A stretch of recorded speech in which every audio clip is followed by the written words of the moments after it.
Basically, it's for young New Yorkers programs which serve 16 and 17-year-olds who are arrested and prosecuted as adults. So they receive an adult sentence in New York State. So instead of going to jail or doing community service and having, in some cases, a lifelong criminal record because they are classified as an adult, that will ruin the rest of their lives, right? Ruin is a strong word, but it would certainly place some great constraints in terms of job opportunities, scholarships to college, even being able to apply for public housing. It can have some really significant constraints on a very young life.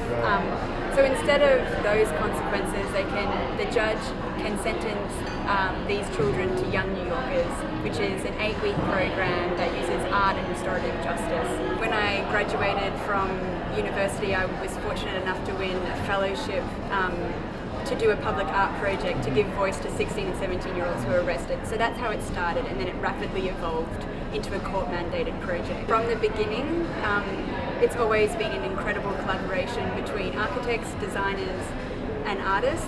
So it's a very, very special community, and it's an absolute privilege to be able to speak to so many people about something that's very important for all of them.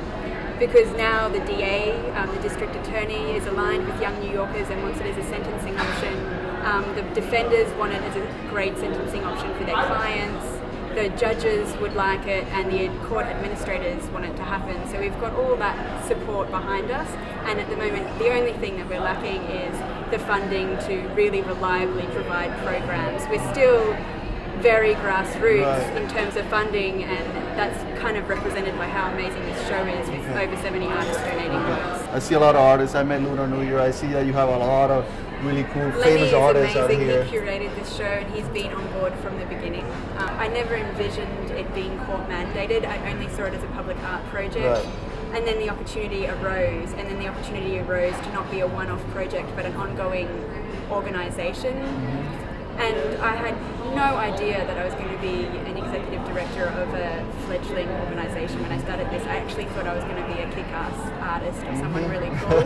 And now I do a lot of organisation and empowering other people to do great work. And in a way, I see the whole thing as an art project, because the kids are sentenced to us, and once they've taken responsibility for their actions, they have an opportunity to really take an issue that's important to them, whether it's stop and frisk, whether it's being arrested as an adult, whether it's gang violence, whether one kid wrote about how dreams aren't alive in his neighbourhood and did a project around that. They have an opportunity to really get to work and talk about that in a provocative and public way through designs for quite amazing public artwork that then get exhibited at the finale.